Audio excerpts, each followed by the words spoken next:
America భారత్కు support ఇస్తుందా లేదా పాకిస్తాన్కు సపోర్టు చేస్తుందా? నిజమేమిటి? హాయ్ అందరికీ నమస్కారం. మన స్టోరీస్ విత్ శివరాం ఛానల్కి స్వాగతం. ఈరోజు మన స్టోరీ ఏంటంటే, మన దేశంలో చాలామంది ఒక విషయం నమ్ముతారు.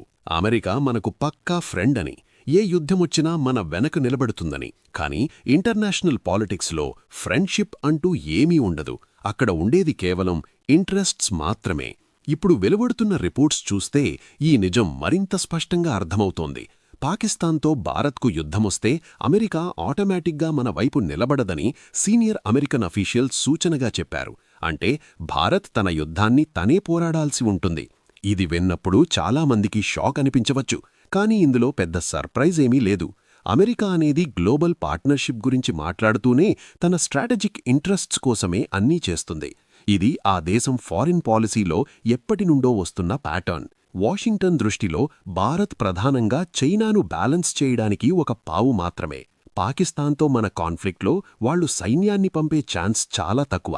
అయితే అమెరికా సపోర్టు ఉన్నా లేకపోయినా భారత్ సైనిక శక్తి గురించి ఫ్యాక్ట్స్ చూస్తే మనకు కాన్ఫిడెన్స్ వస్తుంది. గ్లోబల్ ఫైర్ పవర్ ఇండెక్స్ ప్రకారం భారత్ ప్రపంచంలో 4వ స్థానంలో ఉంది.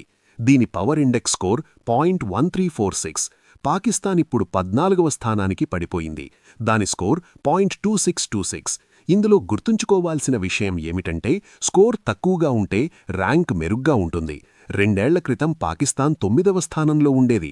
2024 నుండి 26కి వచ్చేసరికి అది 14కి జారిపోయింది.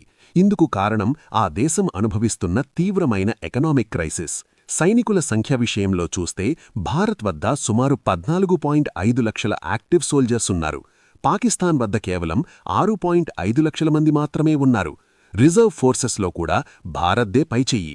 యుద్ధంలో ఫస్ట్ లైన్కి వెళ్లే యాక్టివ్ ట్రూప్స్ సంఖ్య 2 కంటే ఎక్కువ అంటే అది చాలా పెద్ద తేడా.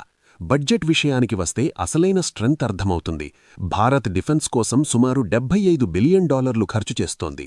పాకిస్తాన్ కేవలం 7.6 నుండి 9.1 బిలియన్ మధ్య మాత్రమే పెడుతోంది. అంటే భారత్ దాదాపు 8 నుండి 10 రెట్లు ఎక్కువ పెట్టుబడి పెడుతోంది రక్షణ రంగంలో.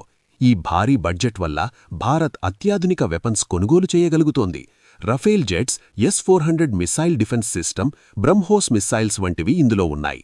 అదే సమయంలో మేక్ ఇన్ ఇండియా కింద స్వదేశీ రక్షణ పరిశ్రమను కూడా బలోపేతం చేసుకుంటోంది. పాకిస్తాన్ మాత్రం తన ఎకానమీ కుప్పకూలిపోతున్న కారణంగా సైన్యానికి సరైన ఫండింగ్ ఇవ్వలేకపోతోంది. IMF దగ్గర లోన్స్ తీసుకుంటూ తన సోల్జర్స్కి సరైన సమయానికి జీతాలివ్వడానికి కూడా కష్టపడే పరిస్థితిలో ఉంది. సముద్రంలో కూడా భారత్ అందరికంటే ముందుంది. నేవీ విషయంలో చూస్తే భారత్ వద్ద 2 ఎయిర్క్రాఫ్ట్ క్యారియర్స్ ఉన్నాయి. ఇవి సముద్రంలో తేలియాడే ఎయిర్ఫీల్డ్స్ లాంటివి. వీటి మీద నుండి ఫైటర్ జెట్స్ టేకాఫ్ చేయవచ్చు. అలాగే 13 డిస్ట్రాయర్స్ ఉన్నాయి. పాకిస్తాన్ వద్ద ఇలాంటివి ఏమీ లేవు. పాక్ నేవీ ప్రధానంగా తన కోస్టల్ ఏరియాస్ రక్షించుకోవడానికి మాత్రమే సరిపోతుంది. భారత్ నేవీ మాత్రం ఇండియన్ ఓషన్ మొత్తంపై ఆధిపత్యం చెలాయించగలదు. దీన్ని బ్లూ వాటర్ నేవీ అంటారు. యుద్ధ సమయంలో సముద్రపు దాలుల ద్వారా వచ్చే పాకిస్తాన్ సప్లై లైన్స్ను బ్లాక్ చేయగలిగే శక్తి భారత్కు ఉంది. ఎయిర్ ఫోర్స్ విషయంలో కూడా తేడా స్పష్టంగా కనిపిస్తోంది. భారత్ వద్ద 2200 కంటే ఎక్కువ ఎయిర్క్రాఫ్ట్లు ఉన్నాయి. పాకిస్తాన్ వద్ద 1400 కంటే తక్కువ ఉన్నాయి. కాంబాట్ జెట్స్ సంఖ్యలో, టెక్నాలజీలో భారత్ చాలా ముందుంది. ఇవన్నీ కలిపి చూస్తే కన్వెన్షనల్ వార్ఫేర్లో, అంటే నార్మల్ సైనిక యుద్ధంలో పాకిస్తాన్ భారత్లు గెలవడం దాదాపు ఇంపాసిబుల్ అని చెప్పవచ్చు. కానీ ఒక అంశం మాత్రం 2 దేశాల మధ్య పరిస్థితిని చాలా కాంప్లికేట్ చేస్తోంది. అది న్యూక్లియర్ వెపన్స్. భారత్ వద్ద సుమారు 180 న్యూక్లియర్ బాంబులు ఉన్నాయని అంచనా. పాకిస్తాన్ వద్ద సుమారు 170 ఉన్నట్లు ఎక్స్పర్ట్స్ చెప్తున్నారు. ఈ విషయంలో 2 దేశాలు దాదాపు సమాన స్థాయిలోనే ఉన్నాయి. దక్షిణాసియా ప్రపంచంలోనే అత్యంత ప్రమాదకరమైన న్యూక్లియర్ జోన్ అని నిపుణులు హెచ్చరిస్తున్నారు. చిన్న బార్డర్ కాన్ఫ్లిక్ట్ కూడా న్యూక్లియర్ వార్కి దారితీయవచ్చు అనే భయం ఎప్పుడూ ఉంటూనే ఉంటుంది. పాకిస్తాన్ ఆర్థికంగా చాలా బలహీనంగా ఉన్నప్పటికీ న్యూక్లియర్ వెపన్స్ చేతిలో ఉండటం వల్ల దానికి ఒక రకమైన ప్రొటెక్షన్ దొరుకుతోంది. ఇదే కారణంగా భారత్ ఎప్పుడూ చాలా జాగ్రత్తగా వ్యవహరిస్తోంది. 2019లో పుల్వామా తర్వాత బాలాకోట్ ఎయిర్ స్ట్రైక్ జరిగినప్పుడు ఆ తర్వాత సిచ్యువేషన్ మరింత ఎస్కలేట్ అవ్వకుండా ఆపింది కూడా న్యూక్లియర్ ఫియర్మే. ఇది రెండు వైపులా ఉన్న అవగాహన.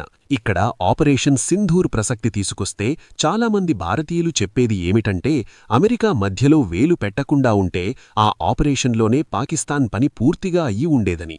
అమెరికా ప్రెషర్ వల్లే ఇండియా సీజ్ ఫైర్కి అంగీకరించిందని వాళ్లు వాదిస్తారు. ఇప్పుడు సేమ్ అమెరికా తాము ఆటోమేటిక్ సపోర్ట్ ఇవ్వమని చెప్పడం ఒక రకంగా వైరుధ్యంగా అనిపిస్తోంది. ఒకవైపు ప్రెషర్ బేసి యుద్ధం ఆపించి మరోవైపు మేము హెల్ప్ చెయ్యమని చెప్పడం ఇంటర్నేషనల్ పాలిటిక్స్లో మాత్రమే పాసిబుల్. ఈ స్థితిలో భారత్ ముందున్న దారి ఏమిటి? స్ట్రాటజిక్ రియలిజం అంటే ఏ దేశమూ మన కోసం పర్మనెంట్గా కమిట్ చెయ్యదు అని అర్థం చేసుకోవడం. అందుకే భారత్ తన రక్షణ రంగాన్ని స్వయం సమృద్ధిగా చేసుకోవడమే ఏకైక మార్గం.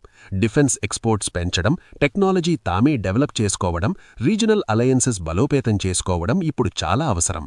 క్వాడ్రో అమెరికా, జపాన్, ఆస్ట్రేలియాతో కలిసి పనిచేయడం ఇండో పెసిఫిక్లో చైనాను బ్యాలెన్స్ చేయడానికి యూస్ఫుల్. కానీ పాకిస్తాన్ వంటి బైలాటరల్ ఇష్యూస్లో ఆ కంట్రీస్ ఆటోమేటిక్ సపోర్ట్ ఇస్తాయని ఎక్స్పెక్ట్ చేయడం తప్పు. ఓవరాల్గా చూస్తే అమెరికా సపోర్ట్ లేకపోయినా భారత్ సైనిక శక్తి పాకిస్తాన్ కంటే చాలా రెట్లు అధికంగా ఉంది. ఎకానమీలో, టెక్నాలజీలో, మ్యాన్ పవర్లో, నేవీలో, ఎయిర్ ఫోర్స్లో అన్ని విధాలుగా భారత్దే పైజెయ్యి. కానీ న్యూక్లియర్ వెపన్స్ అనే ఫ్యాక్టర్ యుద్ధాన్ని ఒక గ్యాంబిల్గా మారుస్తోంది. అందుకే డిప్లొమసీ ముందు అవసరమైతేనే మిలిటరీ యాక్షన్ అన్న పాలసీ భారత్కు మేలు చేస్తుంది. అమెరికా చెప్పిన మాటలు భారత్కు ఒక వేకప్ కాల్. తన రక్షణ తనే చూసుకోగలిగే స్థాయికి చేరుకోవడమే నేటి అవసరం.